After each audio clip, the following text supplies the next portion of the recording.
Baganda bange bannyinaze mbalamusizzaako mu linnya lya Mukama waffe Yesu Kristo.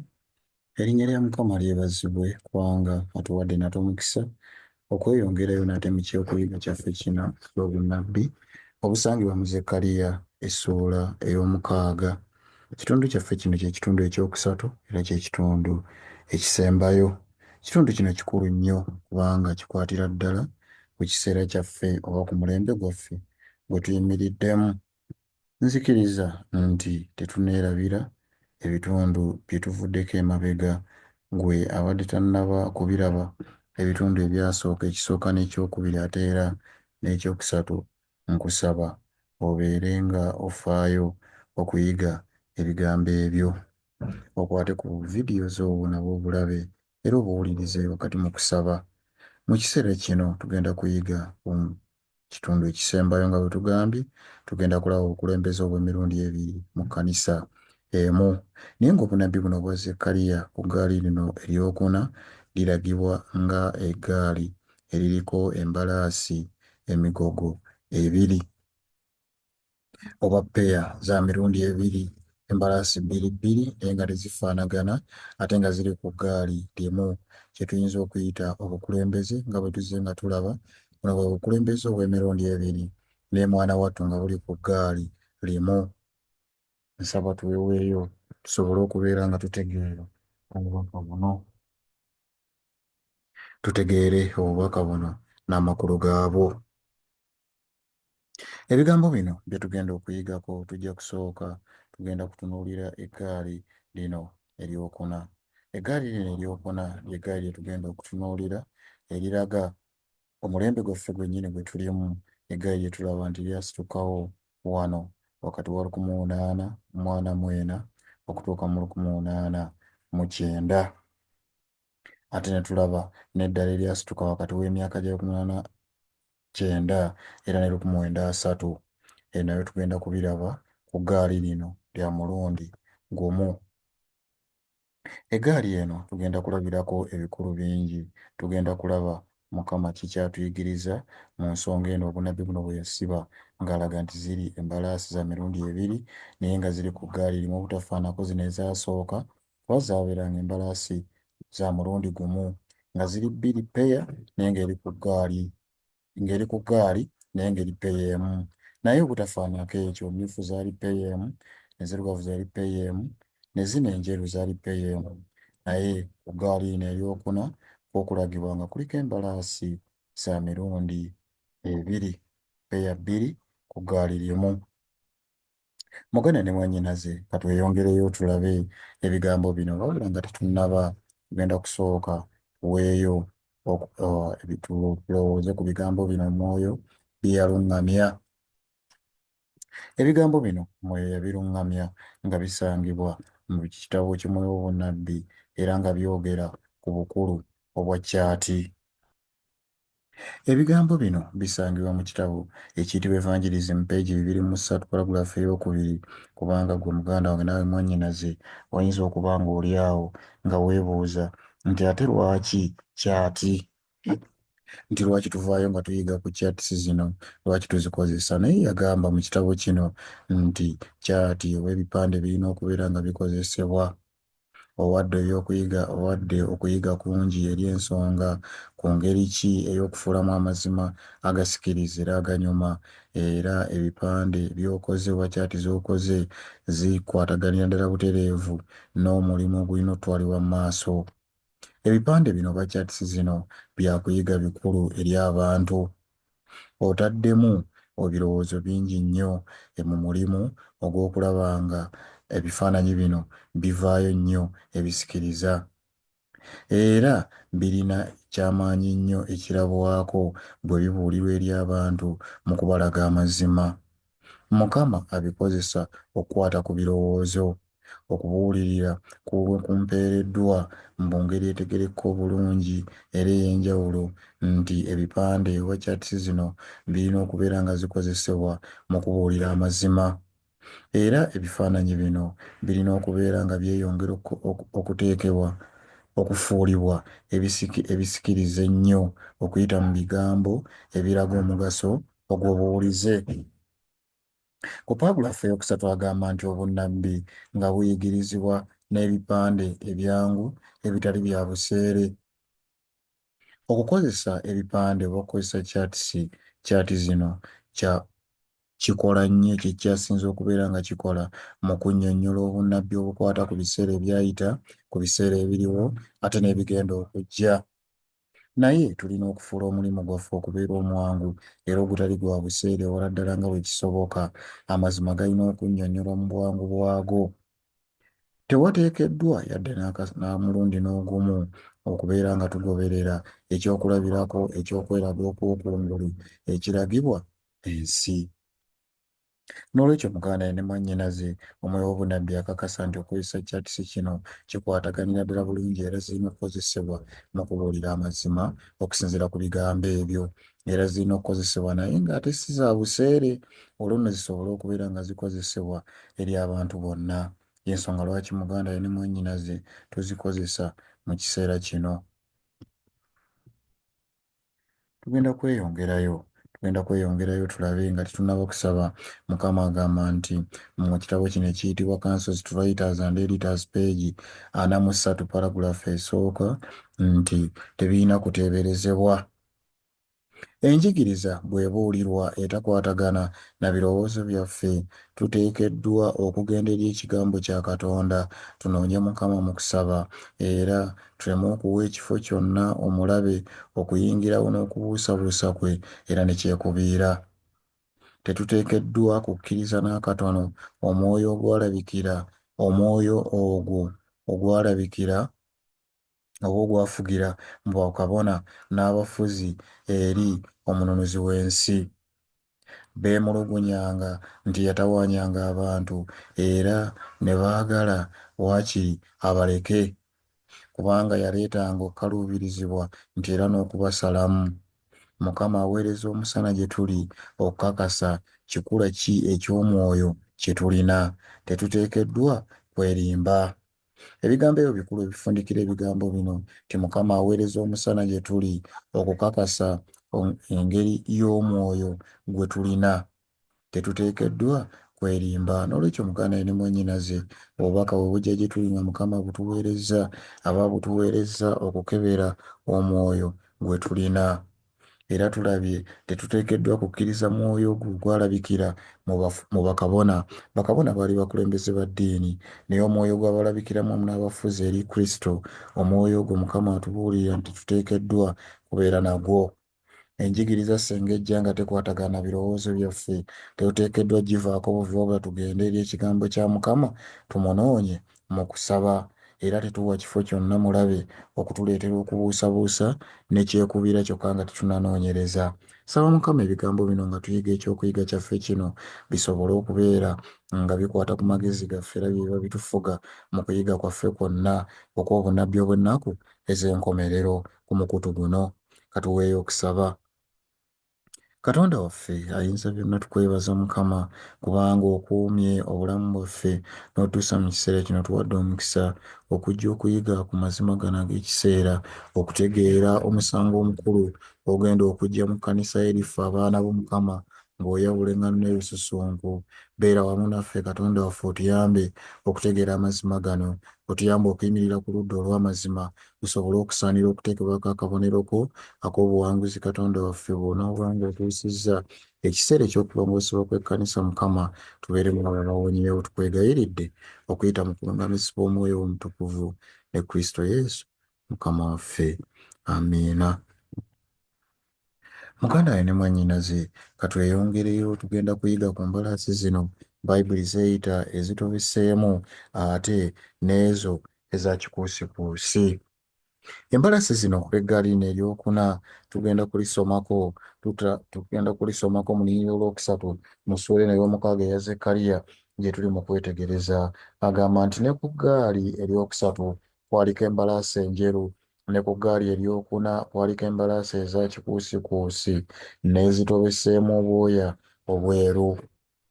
Bayibuli gye tusoma ye ya King James etulaga bulungi nti kwaliko embalaasi, wakati awo waliwo akagambo ne ezitobeseemu naye bw'onoosoma ekikyusa ekyakyusibwa mu Luganda olwasooka olw'ekisusonkole tojja kukisangawo ekigambo ekyo kubanga olunyiriri olwo baaluvuunula mu ngeri etalambika nti kuliko embalaasi za mirundi ebiri naye bw'onoddayo mu y'Oluzungu ejja kikulambika bulungi ti mu butuufu kuliko embalaasi za mirundi ebiri nga kyaati bw'etulaze era bw'egenda okubeera ng'etulaga. Eggaali lino eryokuna kwaliko embalaasi eza kikuusikuusi n'ezitobeseemu obwoya obweru so si eza kikuusikuusi ezitobeseemu obwoya obweru wabula eza kikuusikuusi n'ezitobeseemu obwoya obweru.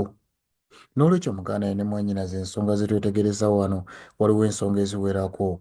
Eggaali lino erisembayo lyo lirina embalaasi za mirundi ebiri kitegeeza lirina abakulembeze wano tulagibwa abakulembeze ba mirundi ebiri kuba twakiraba dda ti embalaasi zino ziba zoogera ku abo abantu Mukama baba baatumye mu kiseera ekyo okukulemberamu omulimu gwe nga n'eggaali yetulaba eryasitukawo mu 1844 ekkanisa eyadda ku ya William Miller eya First Adventist zetwalaba embalaasi enjeru si ndala wabula gwe mugendo gwa Seventh Adventist wansi wa Ellen G. White. Omulembe ogwo gwe gwasitukawo mu 1844 omugendo ogwo gwe gutulagibwa wano naye tulagibwa nti eggaali lino lyasooka ne lijjirako embalaasi za mulundi gumu nga zezo ezitobeseemu era nga zeezo ezikulembeddemu mu maaso.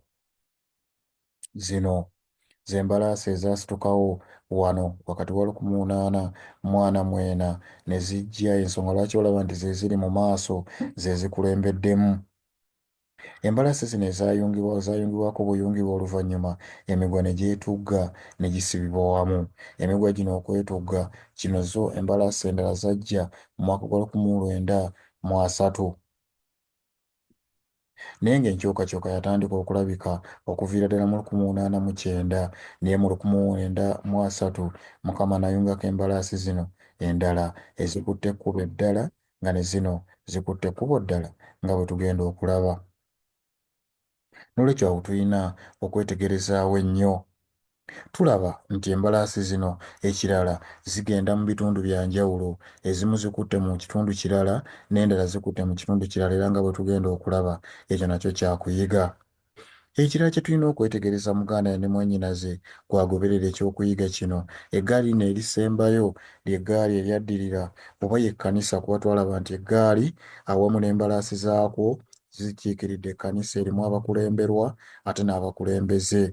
Eggaali lino erisembayo lyagoberera omugendo gwa William Miller ogwakomekkereza mu October nga bwe tumanyi obulungi omwezi gwali gwa 10 nga 1844. N'olwekyo eno si kkanisa ndala yonna eyadda ku William Miller wabula ekkanisa eya Seventh Adventist ekkanisa esembayo nga bwe tusoma mu kubikkulirwa essuula ey'okusatu y'ekkanisa ya Laodikiya ekkanisa y'aba Seventh Day Adventist gwe mugendo ogwadda ku mugendo gwa William Miller era y'ekkanisa Mukama gy'asiiga ekifaananyi wano mu bunnabbi ng'agiyita eggaali eriko embalaasi ez'emirundi ebiri. Ekkanisa erimu abakulemberwa nga bakulemberwa naye ng'ate abakulembeze ba mirundi ebiri waliwo abaasooka okukulembera 1844 ne bateekebwawo ye General Conference ate n'abakulembeze abalala Mukama be yayungako wakati wa 1903 mu mwaka ogwo olw'ebuzibu bwe tujja okulaba nga tweyongerayo mu kyokuyiga kino. Bino si bigambo byange muganda we naawe mwannyinaze awuliriza oba alaba ebigambo bino naye bigambo bya bunnabbi Mukama byagenda ng'atuyigiriza okuyita mu mwoyo we tusobole okutegeera asomamu adduke embiro. Lwaki Mukama alaga nti embalaasi zino zitobeseemu obwoya obweru? Senga omuntu asituka enkya n'akubuuza nti n'aleeta embuzi ng'embuzi etobeseemu oba yabitangatanga ng'erimu zirangi ez'enjawulo n'akubuuza nti embuzi eyo ya langi ki? Ki ky'oyinza okuddamu muganda wange naye mwannyinaze? Oddamu nti embuzi eyo ya langi ki? Lowooza ku bigambo ebyo. Kye mmanyi ojja kuddamu ogambe nti terina langi emu wabula etobesetobeseemu. Langi yayo teri emu, erina zirangi ezitategeerekeka. Tosobola kuvaayo n'ogamba nti ya langi bw'eti. N'olwekyo kkala eno egamba nti etobeseemu, kkala eyo ebeera kkala nga si njeru ate si nzirugavu tosobola kugitegeera wakubanga etobesetobese. Eringa emmyukirivu ate si mmyukirivu, erimu obutondotondo. Kino nno kiraga muganda ne mwannyinaze nti tetegeerekeka. Kigambo kye tuyinza okukozesa mu lulimi lwaffe, kigambo kigamba nti tetegeerekeka. Bw'eba nga langi eyogerwako nti langi etategeerekeka, ekitegeeza ekyo kirimu ekifaananyi eky'obunnanfuusi mu by'omwoyo, omuntu atategeerekeka omuyita kirala so ng'ali kirala. N'olwekyo abakulembeze twalabye dda nti embalaasi bukulembeze kiba kitegeeza nti abakulembeze bano abaasituka mu 1844 embalaasi ezoogerwako nti zitobeseemu obwoya obweru, bano bakulembeze. Obunnabbi bwe boogerako wano ebigambo eby'entiisa nti mu bo si bakristaayo, si bakristaayo abannamaddala ate era si bantu ba nsi abannamaddala. N'olwekyo mu nsi tebaliiyo ate ne mu bukristaayo si bakristaayo abannamaddala, kwe kugamba bannampawengwa bali awo, bannanfuusi. Obunnabbi buno kye kifaananyi kye butusiigira eky'entiisa nti bakulembeze bakulembera ggaali era baasitukawo ddi kulembera, naye nti si bakristaayo ba mazima ate si ba nsi ddala ddala. N'olwekyo embalaasi zino ezitobeseemu ze zisooka okulabibwa nga bwe kinnyonnyodde okusooka, era tulabye nga ze zikulembedde mu maaso, ze zisika eggaali, nga kiraga abakulembeze abakulembeddemu ekkanisa era abaagitandikawo okugikulemberamu nga ye General Conference oba obukulembeze bwa General Conference bwe tumanyi obulungi nti bwe bukulembeddemu ekkanisa ebbanga lyonna. Obukulembeze obwo Mukama atusiigira ekifaananyi wano eky'obunnabbi nti mu butuufu batobeseemu obwoya obweru, si ba nsi ate si bannaddiini abannamaddala. Mukama atusaasire. Katweyongereyo embalaasi ze twogerako, Mukama z'ayogerako nti zitobese ze zino. Toyinza kunnyonnyola nti eno langi bweti oba bweti, kuba mulimu obweru ate n'obuddugavu, mulimu obweru ate n'obuddugavu. N'olwekyo embalaasi zino tulaba nti zikutte walala ate ne zino nga zikutte walala. Ebyo tujja kweyongera okubiraba, naye kye tutegedde nti eno ekkanisa gye tuliko wano, gye tulaba wano, ye kkanisa ya Seventh Day Adventist, ekkanisa y'Abannalawodikiya, Mukama gy'alaga. Agitulagira nno mu bunnabbi obw'emyaka 309 tugisomako mu Ezeekeri oba ennaku 309. Ezeekeri 4:5 kino kyakuyiga ekyetongoddera tujja kiyigako, ate n'emyaka emirala 4 oba ennaku 4 ez'Ezeekeri 4:6 tujja kiyigako bwe tunaba nga tuyiga ku bunnabbi obw'Ezeekeri essuula ey'okuna. Naye kaakano katweyongereyo. Lwaki embalaasi endala azoogerako ng'agamba nti zo za kikuusikuusi? Kikuusikuusi langi etegeerekeka obulungi, era yo langi eyo tosobola kugamba nti nayo tetegeerekeka. Yo langi eya kikuusikuusi langi etegeerekeka obulungi, era bw'otunuulira embalaasi zino ezoogerwako nti za kikuusikuusi langi yaazo olaba ng'etegeerekeka. N'olwekyo zo zino kye ziri kitegeerekeka. Bano abakulembeze kye bali kitegeerekeka. Bano kye bali toyinza kitegeera kubanga batobese, naye bano kye bali kitegeerekeka, ekikuusikuusi. Ng'ogyeko ekyo kikuusikuusi kale eraga maanyi. Singa onaanoonyereza amakulu ga kikuusikuusi eraga maanyi. N'olwekyo embalaasi ez'okubiri bo bakristaayo abalagibwa nga bakristaayo abannamaddala era abalaga ekyo kye bali. Bo tebakulembeddeemu nga bwe tulaba ku kyati, era zo zaasitukawo oluvannyuma zajja nga bakulemberwa, naye Mukama n'abafuula abakulembeze. Basika eggaali eno nga bagitwala mu kugitambuzatambuza mu nsi ng'era obunnabbi obutugamba. Bo zino embalaasi eza kikuusikuusi zirwanira eggaali okugisika okulaba nga zigitwala okutambulatambula mu nsi. Okuva bwe kiri nti bano embalaasi zino eza kikuusikuusi zo ziragibwa nga zajja luvannyuma ziriko mabega, bano bateekwa kubeera abantu ba bulijjo. Abantu ba bulijjo bano bantu ba bulijjo abavaako abakulemberwa. Zino ze ziri mu maaso ezisika eggaali, naye Mukama yayungako endala emigwa ne gyetugga. Muganda wange ne mwannyinaze mu mbeera efaana bw'eti, zino embalaasi nga zisika zitwala eno ate zino nga zitwala eno ate ng'emigwa gyesibye, ndowooza tulaba nti tewaliiwo olugendo luyinza kutambulwa. Osobola okugamba nti ekkanisa ekulu era egenda mu maaso naye okusinziira ku ndaba ya Katonda si bwe kiri. Ebintu byesibye nnyo nnyini naddala mu mbeera ey'ebyomwoyo.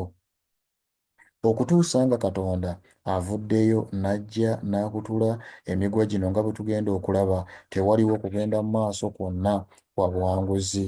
Ka tweyongereyo.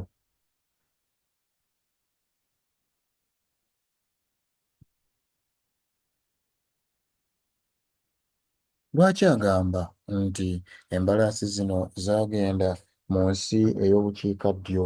Bw'atyo bw'agamba mu nnya olw'omukaaga liri eririko embalaasi enzirugavu livuddeyo okugenda mu nsi ey'obukiika obwa kkono, n'enjeru zaavaayo ennyuma waazo. Mu nsi ey'obukiika obwa kkono ebyo twabiyiga. N'ezitobeseemu obwoya obweru zaavaayo okugenda mu nsi ey'obukiika obwa ddyo. N'ezitobeseemu obwoya obweru zaavaayo okugenda mu nsi ey'obukiika obwa ddyo. Olunyiiya olwa mukaaga tusomye akatundu akasembayo wansi ke katubuulira ebigambo ebifaana bwe bityo. Tugenda kusoma katusomeko mu lubereberye essuula eno ey'abiri olunyiiya tujja kusoma olw'omunaana. Lubereberye abiri tugenda kusoma olunyiiya olw'omunaana. Si lwa munaana tugenda kusoma olunyiiya olusooka. Lubereberye abiri olunyiiya olusooka, Mukama agamba bw'ati. Twagala kutegeera lwaki Mukama agamba nti embalaasi zino zaagenda mu nsi ey'obukiika obwa ddyo. Muganda ye ne mwannyinaze nkusaba osseeyo omwoyo ennyo nnyini ogw'amaanyi.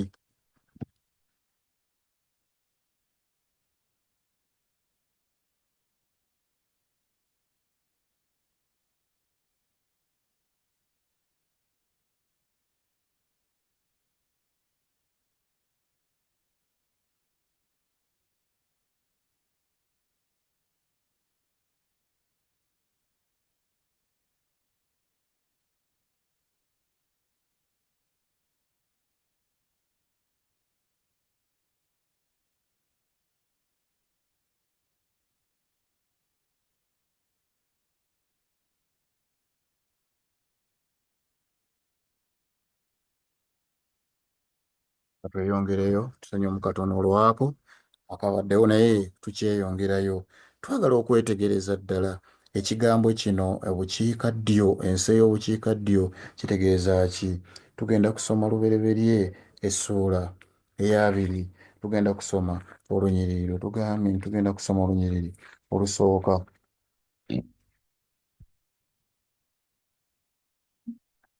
Lubereberye abiri olusooka, Mukama agamba bw'ati. Agamba Ibulayimu n'ava eyo n'atambula okugenda mu nsi ey'obukiika obwa ddyo. Ibulayimu tuwulidde wano nti yatambula okugenda mu nsi ey'obukiika obwa ddyo. N'olwekyo gye yali agenda mu nsi ey'obukiika obwa ddyo n'atuula wakati wa Kadesi ne Ssuuli n'abeera mu Gerali. N'olwekyo wano watulaga ki?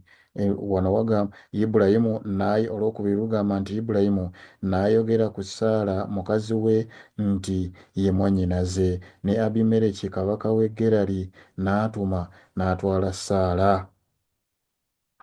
N'olwekyo abaagalwa tulaba wano ebitundu bino bye tulabye ebyogeddwako olugendo Ibulayimu lwe yali ayolekedde yali agenda mu nsi ey'obukiika obwa ddyo nga bwe tusomye, era ne tulaba nti ebitundu bino eno ebyogerwako wano byali ku luguudo binoonyerezaako yali ku luguudo olugenda e Misiri. N'olwekyo Ibulayimu talina wala gye yali agenda wabula yali ayolekedde ekitundu eky'e Misiri, kyokka Bayibuli egambye nti yali agenda ng'ayolekedde ensi ey'obukiika obwa ddyo. N'olwekyo ensi ey'obukiika obwa ddyo okusinziira ku Bayibuli ekyogerako bw'etyo ng'etegeeza Misiri, Ibulayimu gye yali agenda. Naye ate omwoyo w'obunnabbi akyogerako atya bwe kiba nti ensi ey'obukiika bwa ddyo nsi ey'e Misiri, kitegeeza kugenda Misiri, ng'obunnabbi bwa Zekkaliya essula 6 bwatugambye dda nti embalaasi ezitobeseemu obwoya zigenda mu nsi ey'obukiika obwa ddyo. Kaakati ate nga tulabye nti kitegeeza Misiri makulu ki wano? Omwoyo Obunabbi ajja kutuyambako okwongera okutegeera amakulu mu testimony ey'okutaano peegi 217 tujja soma paragulaafu ey'okubiri wagamba nti ekkanisa ekyuse evudde mu kugoberera omukulembeze waayo Kristo etemerera ebigere ng'edduka eyolekera e Misiri. Nti ekkanisa evudde mu kugoberera omukulembeze waayo Kristo edduka ng'edda e Misiri. Kyannaku. Kyokka batono abalabuse oba abaanaamiridde olw'obwetaavu bwabwe obw'amaanyi g'ebyomwoyo. Agamba nti okubuusabuusa era n'obutakkiririza mu bujulirwa obw'omwoyo wa Katonda bulidde amakanisa gaffe buli wamu. Sitaani bw'atyo bw'ayagala kibeere. Abasumba abeebuulirako mu kifo ky'okubuulira ku Kristo nabo baagala kibeere bwe kityo. Obujulirwa tebusomebwa ate n'okusiimibwa tebusiimibwa oba tebwagalwa. Muganda ye ne mwennyinaze ebigambo bino biri mu testimony ey'okutaano peegi 217 paragulaafu yakubiri.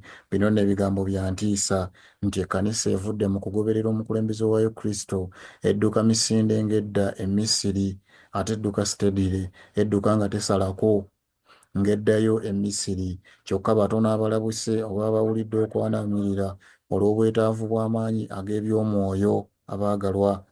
Okubuusabuusa era n'obutakkiriza mu bujulirwa bw'omwoyo wa Katonda bulidde amakanisa gaffe buli wamu. Ekyennaku kye kino agambye Sitaani bw'atyo bw'ayagala kibeere kitya. Sitaani ayagala wabeere nga waliwo obutakkiririza mu bujulirwa bwa mwoyo wa Katonda era nga kibunye mu makanisa wonna Sitaani bw'atyo bw'ayagala kibe. Naye si Sitaani yekka nti n'abasumba beebuulirako nabo mu kifo ky'okubuulira ku Kristo nabo baagala kibeere bwe kityo. Abaagalwa eno mbeera ya ntiisa nnyo nti obujulirwa tebusomebwa ate n'okwagalibwa tebwagalibwa. Kitegeeza muganda ye ne mwennyinaze tutunuulira embeera gye tulimu. Tuli mu kkanisa nga mulimu Sitaani ky'ayagala nga n'abasumba beebuulirako mu kifo ky'okubuulira ku Kristo nabo kye baagala. Kitegeeza tulinamu abo bateekwa okubeera nga bw'oba nga ky'oyagala n'oli ky'ayagala oyaba mukwano gwo kubanga mufaananya bye mwagala. N'olwekyo Mukama atuyamba abaagala tuzuukuke. Okubuusabuusa n'obutakkiriza mu bujulirwa bw'omwoyo wa Katonda agambye bubunye mu makanisa wonna nti era Sitaani bw'atyo bw'ayagala kibeere. Muganda we ne mwennyinaze osoma ebitabo bino eby'obujulirwa oba ggwe omu ku abo Sitaani be yaziba amaaso abatabyagalirako ddala era abatabisoma. Kituvunaanyizibwa okubeera nga tubisoma. Ekkanisa eyogeddwako nti edduka misinde ng'edda Misiri mu kifo ky'okugoberera omukulembeze waayo Kristo ebyo yabivaako. N'olwekyo kino kituukiriza obunnabbi bwe tuli mu kuyigako mu Zekkaliya 6 obutugambye nti embalaasi ezitobeseemu zaagenda mu nsi ey'obukiikaddyo ng'ate bukiikaddyo e Misiri. Omwoyo Obunabbi yatutangaaza nti bwe kityo bwe kiri. Katweyongereyo tulabye wano kitegeeza ekkanisa ya Seventh Day Adventist ekyuse evudde mu kugoberera Kristo edduka emisinde ng'edda Misiri. Abaagala tuli bayizibwa byawandiikibwa tumanyi nti Misiri kwe kufaanana ensi oba okudda mu nsi nti ekkanisa ezzeeyo mu nsi okusinziira ku bunnabbi buno ate ng'ekyennaku bakulembeze be bagisika nga bagikulembeddemu okugitwala kubanga ze mbalaasi ate ze zitobese ate zo bo abakulemberwa bali mu ggaali basika ekkanisa okugitwala egifaananya ensi. Embeera eno enakuwaza ey'ebyomwoyo eriwo lwaki? Tulabye nti kubanga obujulirwa obw'omwoyo obunabbi tasomwa ate n'okwagalibwa tayagalibwa. N'olwekyo embalaasi zino ezitobeseemu zaava ku kkubo ettuufu mwe zirina okutambulira ziri mu kukulembera ekkanisa ya Katonda esembayo okusinziira ku bunnabbi buno si kugitwala mu kitiibwa nga bwe kyogerebwa ku mimwa wabula okugifaananya ensi. Muganda ye ne mwennyinaze twandirowoozezza ku bigambo bino eby'obunnabbi kubanga Mukama y'ayogera gye tuli so si nze gw'owulira eddoboozi wabula ebigambo tubiggya mu kigambo kya Mukama okuyita mu maanyi g'Omwoyo Omutukuvu nti ekkanisa esiikibwa ng'ekulembeddwamu abakulembeze etwalibwe efaana ensi mu kifo ky'okugoberera Kristo. Naye Mukama tugenda kulaba eddagala lye yasaawo kuba weeriri. Katweyongereyo tusomekera ku bigambo ebirala. Ebigambo bino bisangibwa mu Testimonies volume esooka peegi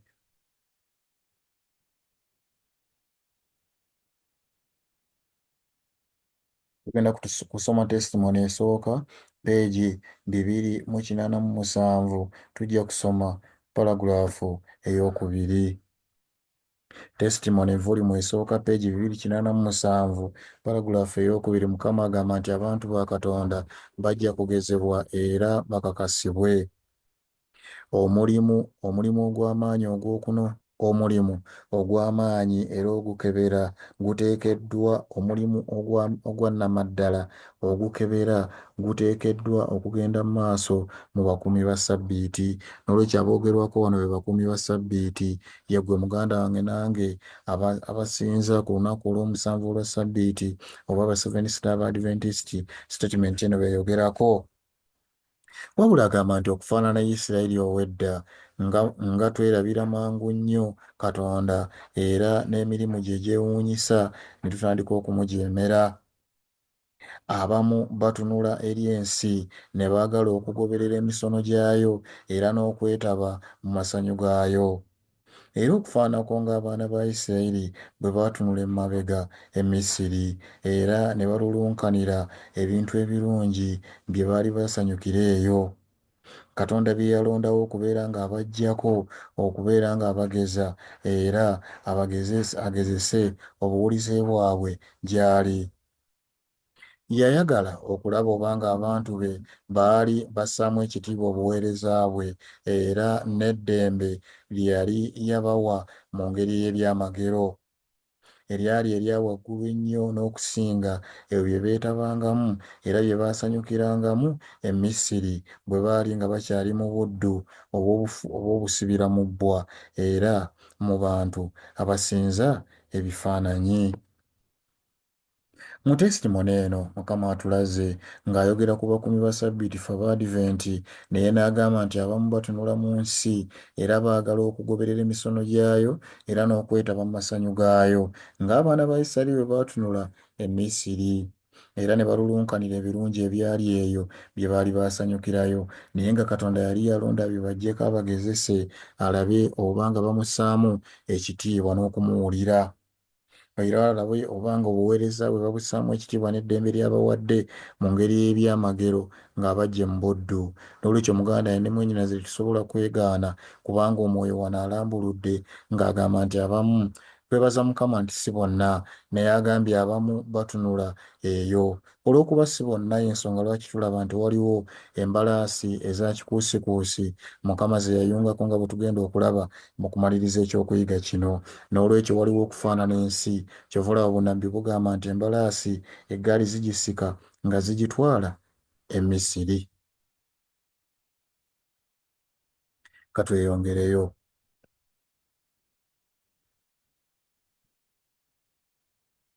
Bwe tweyongerayo agamba mu Testament Ministers page 86 paragulaafu eyokubiri agamba nti embeera enakuwaza egenda nga enywera.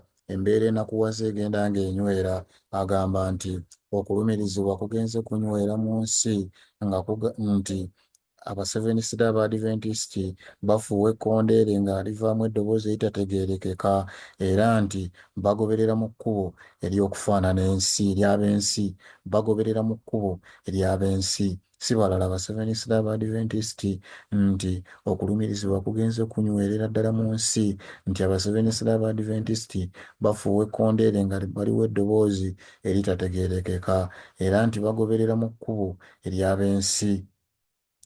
Amaka e Battle Creek gava ku Katonda.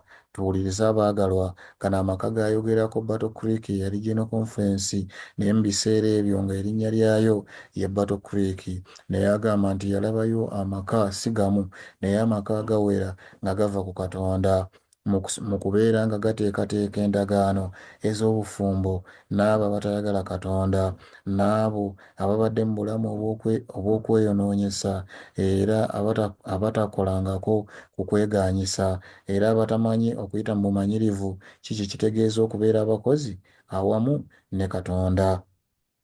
ebintu ebigwira bireetebwa, ebitundu eby'obulimba eby'obukristaayo bikkirizibwa era biyigirizibwa. Tuwulira abaagalwa, ebitundu eby'obulimba eby'obukristaayo bikkirizibwa era biyigirizibwa, ebisiba emyoyo ne gisibirwa mu bulimba era ne mu kuwalulwa. Abantu batambulira mu musana gwe beekumidde. Abo abaagala era abatya Katonda tebajja kukka wansi ku mutendera ogw'ensi mu kulondawo okubeera n'abo ab'obutaliimu era abazannyirira. Tebajja kubeera nga basikibwa abasajja n'abakazi abatali bakyufu. Balina okubeera bakuyimirira ku lwa Yesu, era olwo nno Yesu naye ajja kuyimirira ku lwabwe.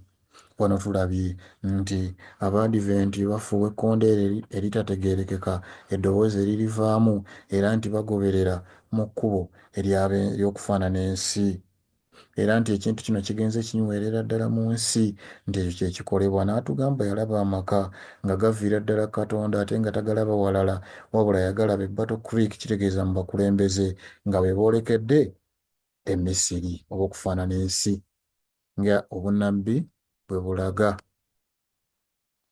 N'olwekyo kiki kye twetegereza mu bigambo bino bye tulabye? Tulaba nti mu kkanisa ya Katonda eyasigalawo waliwo olutalo olugenda mu maaso muganda we ne mwannyinaze. Olutalo luno luli wakati wa Kristo ne Setaani era n'abaddu baabwe oyinza oyita embalaasi, buli emu ng'erwana okulaba ng'enyweza eggaali. Ekiti ekimu oba ekika ekimu eky'embalaasi kisika okutwala okufaanana ensi. Ndowooza ezo tuzirabye, ezo embalaasi ezisika zitwale mu nsi, ze zisika okutwala ebukiikaddyo.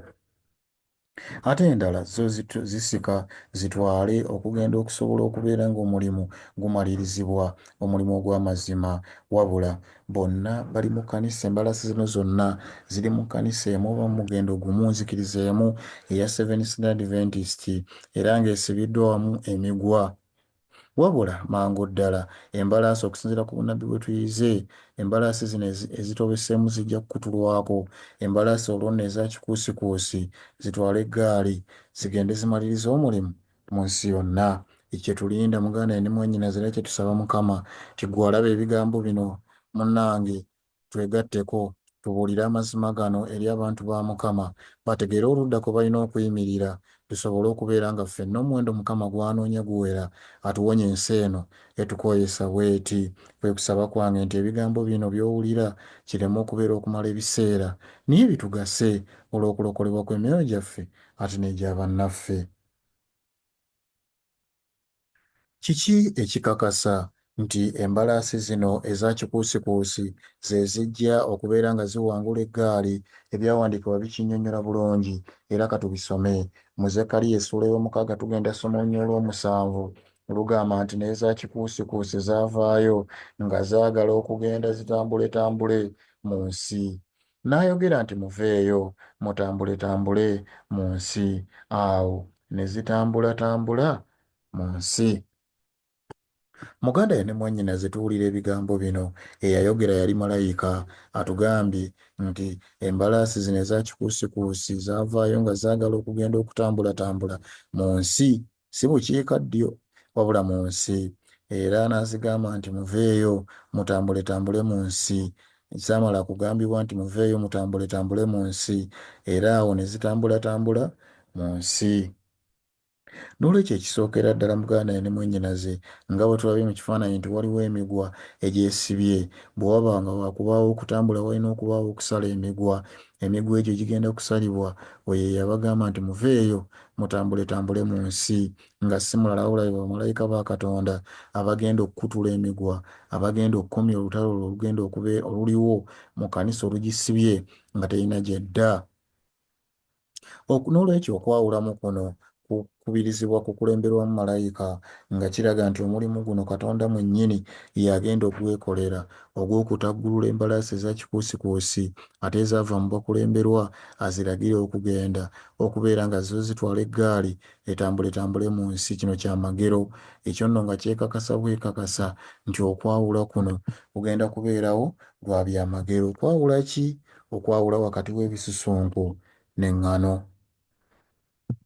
N'olwekyo eggaali eno gye tuliko tulabye nti embalaasi zino Muganda ne mwannyinaze ezitobeseemu obwoya zino be bakulembeze aba General Conference abaasooka okukulemberamu era abali mu maaso.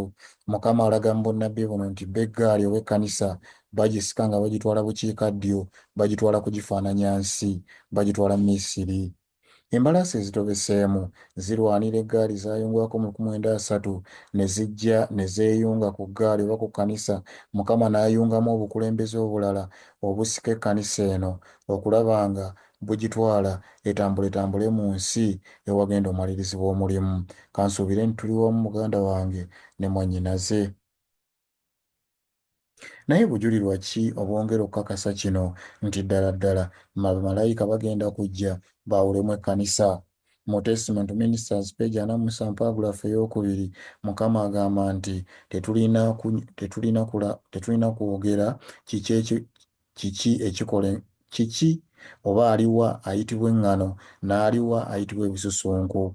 Ekiseera eky'amakungula kye kijja okulaga mu bujjuvu empisa ez'ebika ebibiri ebiragibwa wansi w'ekifaananyi eky'ebisusunku n'eŋŋano. Omulimu gw'okwawula gwaweebwa bamalayika ba Katonda era tegwakwasibwa mu mikono gya muntu yenna. N'olwekyo omulimu gw'okwawula wano gw'ani? Okusinziira ku kye tusomye agambye omulimu gw'okwawula gwaweebwa bamalayika ba Katonda era tegwateekebwa mu mikono gya muntu yenna. Muganda wange ne mwannyinaze gwe Omuadventi, gwe omukulembeze ali mu kkanisa ya Katonda, tuweetantala okukola omulimu gw'okwawula kuba agambye gwaweebwa bamalayika ba Katonda era tegwateekebwa mu mikono gya muntu yenna. Ekyennaku waliwo abagezaako okukola omulimu ogwo naye Mukama atulambise wano nti omulimu ogwo gwa bamalayika ate bagenda gukola mu kiseera eky'amakungula. Mu testimony eyokusatu page 266 n'ogenda ne ku 267 testimony eyokusatu agamba nti abantu ba Katonda ab'amazima abayina omwoyo gw'omulimu gwa Mukama n'obulokozi bw'emyoyo ku mitima ebbanga lyonna bajja kulaba ng'ekibi mu bubi bwakyo bwennyini. Ebbanga lyonna bajja kubeera ku ludda lw'abeesigwa era bakolagana mu ngeri etegereka obulungi n'ebibi ebizza amangu emabega abantu ba Katonda. Naddala twetegereza ebigambo bino, naddala mu mulimu ogusembayo ku lw'ekkanisa mu kiseera eky'okuteeka akabonero ku mitwalo 14,400 ab'okuyimirira nga tebaliiko bbala ne tebaliiko nsobi mu maaso g'entebe ya Katonda bwe bajjaawo okusingira ennyo okuwulirira ddala ekigenze ewala ebikyamu by'abo abeeyita abantu ba Katonda. Kino nno kiragibwa mu ngeri ey'amaanyi okuyita mu kifaananyi kya nnabbi eky'omulimu ogusembayo wansi w'ekifaananyi ky'abasajja nga buli omu akutte ekitala ekisse mu mukono gwe. Omusajja omu mu bo yali ayambadde bafuta ng'alina akakompe ka bwino mu kiwato. Mukama n'ayogera gy'ali n'amugamba nti genda oyite wakati mu kibuga, wakati mu Yerusaalemi, osse akabonero ku byenyi by'abantu abassa ebikkowe era abakaabirira eby'omuzizo ebikolebwa wakati mu kyo. Muganda ye ne mwannyinaze wano tulabye nti omulimu ogusembayo ku lw'ekkanisa kwe kuteeka akabonero ku mitwalo 14,400 kyewuunyisa.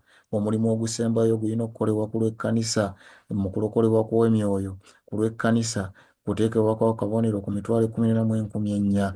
Muganda ye ne mwannyinaze weebuuza ekibuuzo eyo muyiga ku mitwalo 14,400 anti gwe mulimu ogusembayo ku lw'ekkanisa bwe kiba nga kye kisembayo kiyigibwako erudda eyo? Bwe kiba tekiyigibwako keekadde. Tujjukire other writings page 63 Mukama w'agamba nti amazima mangi mu kigambo kya Katonda naye ekisibo kyetaaga mazima ga kiseera leero. Atugambye omulimu guno gulagibwa bulungi nnyo mu kifaananyi nti nnabbi kye yakuba eky'omulimu ogusembayo of the last work wansi w'ekifaananyi eky'abasajja 6 nga buli omu akutte ekitala ekisse mu mukono gwe, omu mu bo ng'alina bafuta. N'olwekyo abaagalwa wa we tusanga ekifaananyi kino nnabbi kyono gw'atatunyonnyola eyakuba ekifaananyi ekiraga abasajja 6 abakutte ebitala ebissi mukono gwabwe ng'omu mu bo ayambadde bafuta ng'alina n'akakompe ka bwino mu kiwato. Mukama n'amulagira okugenda okuyita wakati mu kibuga, wakati mu Yerusaalemi, ateeke akabonero ku byenyi by'abasajja n'abakazi, by'abasajja oba by'abantu abassa ebikkowe era abakaabirira eby'omuzizo, byonna ebikolebwa wakati mu kyo, wakati mu kyo ekibuga oba gy'oyinza okuyita ekkanisa gy'agamba. Ebigambo bino tojja bisanga wala wonna, wala ojja bisanga mu Ezeekyeri essuula ey'omwenda. Bw'onoosoma okuva ku lusooka otuuka ku lw'ekkumin'olumu ojja kulaba ebigambo bino. Omwoyo w'obunnabbi atugambye nti ebyo biraga omulimu ogusembayo nga bwe gugenda okubeera. Omulimu ogusembayo gw'atunnyonnyodde naddala ku lw'ekkanisa nti kwe kuteekebwako akabonero ku mitwalo 14 mu enkumi ennya. N'olwekyo Ezeekyeri naddala mu ssuula ey'omwenda byeyogerako, eyogera kuteekebwako akabonero ku bantu ba Katonda abo emitwalo 14 mu enkumi ennya, kuba gwe mulimu ogusembayo ku lw'ekkanisa.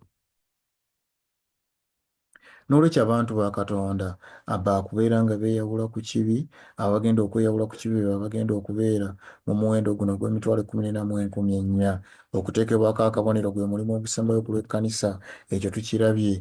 Okuteekako akabonero kuno kunnyonnyolwa bulungi nnyo nga abantu abalabibwa bamalayika emirundi mingi. Bw'onoosoma Danyeri 9:21 ojja kulaba nga bamalayika olwo bayitibwa abasajja. Bano nno balina ebitala ebissi, omu mu bo alina akabonero akagenda nkateekebwa ku abo abassa ebikkowe era abakaabirira eby'omuzizo ebiri wakati mu kkanisa. Ebijja bisomako mu Ezeekyeri essuula ey'omwenda. Omuddu wa Mukama atukubiriza okusoma essuula ey'omwenda ng'omuweereza wa Katonda. Ne bw'onoosoma omwoyo w'obunnabbi era yatukubiriza tubeere nga tusoma essuula ey'omwenda ey'Ezeekyeri, kubanga buli ekiriwaawo kijja kutuukirira nga bwe tujja okulaba mu kitundu eky'ekyokuyiga ekyo nga tukituuseeko. Nga tufundikira ekyokuyiga kyaffe kino, muganda wange ne mwannyinaze, twagala tuwulire ebigambo bino mu kufundikira ekyokuyiga kino. Twagala tuwulire ebigambo bino bye tugenda okusoma mu kufundikira. Abo obubaka obw'amazima bwe bwogeddwa gye bali, balirirwe emirundi mitono lwe babuuza nti kituufu? Wabula babuuza ani abireese oba abirwanirira? Nkumi balowooza okubeera nti balowooleza mu mbeera ya muwendo okubeera nga bakkiriza. Era ekibuuzo nate era kikyabuuzibwa nti waliwo oyo yenna ku bayivu oba abakulembeze b'eddiini abikkiriza? Abantu tebakyalabikiramu kutya Katonda kwennyini okwannamaddala leero, era okufaanako nga ne mu nnaku eza Kristo. Banoonya birungi eby'ensi, banoonya nnyo nnyini ebirungi eby'ensi eno, ne balagajjalira eby'obugagga ebitaggwaawo, era si kyakubako mpaka eri amazima nti emiwendo tekiriiko mpaka zonna okugamba nti amazima emiwendo eminene gyo giba tegyeteeseteese kugakkiriza, oba nti tegaanirizibwa abantu abanene ab'ensi, oba nti abakulembeze ab'eddiini. Ekyo tekiriiko mpaka zonna yadde ezikubibwa nti amazima bwe gajja omuwendo omunene tegubeera mweteefuteefu kugakkiriza, era tegakkirizibwa bantu abanene ab'ensi. Ekyo tekiriiko kuwakanya, oba nti tegakkirizibwa bakulembeze ba ddiini. Tayogedde ddiini ki, naye abakulembeze b'eddiini amazima bwe gajja tebagakkiriza. Ebigambo bino tubisomye mu Desire of Ages peegi 459. Muganda ne mwennyinaze nzikiriza tusome paragulaafu ey'okutaano. Paragulaafu ey'okutaano etubuulidde katuleme okubeera mu bantu abo ababuulirwa amazima ne batabuuza nti ddala bino bituufu, wabula ne batandika kubuuza nti naye ani eyo abibuulira? Ye abantu bameka ababikkiriza tusobole obigoberera? Waliwo omu yenna ku basoma abaprofesa oba balina zi doctorates, waliwo oyo yenna mu bakulembeze baffe ab'eddiini ab'amaanyi abikkiriza ebintu ebyo? kwegamba abantu tebafaayo ku kutya Katonda kwennyini okwannamaddala, wabula batunuulira ebyobugagga bino ebyensi, ebirungi bino ebyensi, ky'omugagga ennyo bw'anaaba nga akkiriza atwalibwa okuba omugezi, bw'anaaba abitegedde nange awo nga ngoberera. Ekyo nno Mukama akiisa okulagajjalira ebyobugagga eby'obutaggwaawo.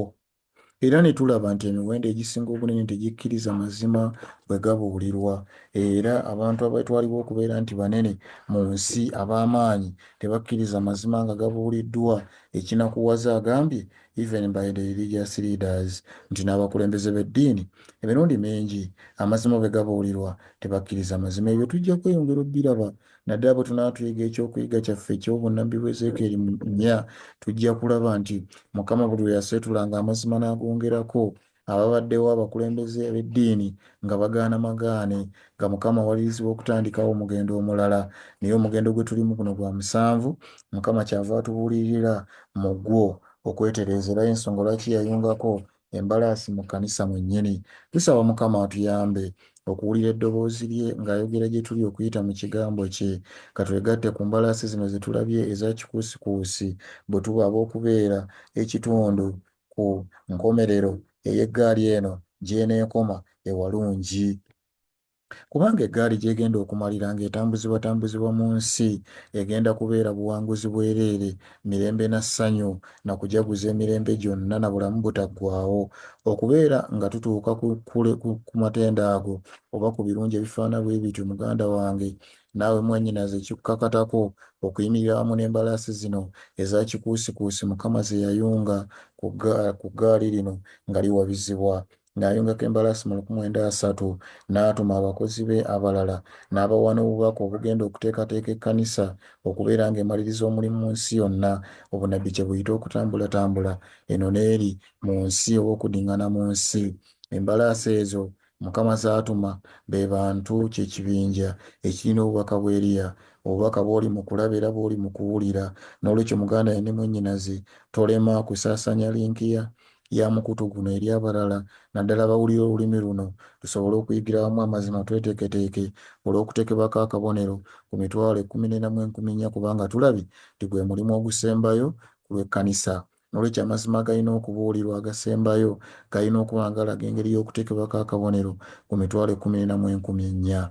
Si balala ababuulira amazima ago, wabula ze mbalaasi eza kikuusikuusi ze tulabye obulungi nti ze mbalaasi ezigenda okuwangula ku kiragiro kya malayika. Embalaasi zino zigenda kugenda zitambuletambule mu nsi nga bw'olaba wano kyati bw'etulaga.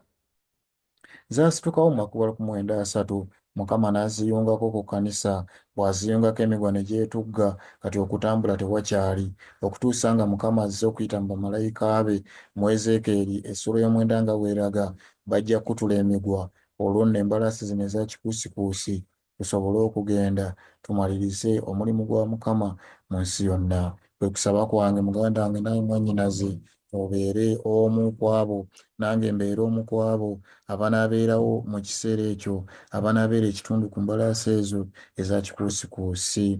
Tulabule abooluganda bonna tweteeketeeke tuwulire amazima g'ekiseera, kubanga bwe budde okweteekateeka n'okuyimirira ewatuufu okudduka mu kkubo eryolekezebwa e Misiri oba mu kufaanana ensi, tujje ku ludda oluteekebwateekebwa olw'okusobola okumaliriza omulimu gwa Mukama mu nsi yonna.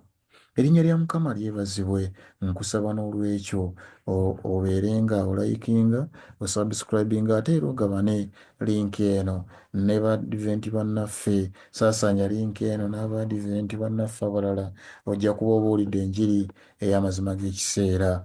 Osobola n'okutufuna ku WhatsApp bw'oba weetaaza ebyokuyiga ebirala ebisingako mu nsonga eno.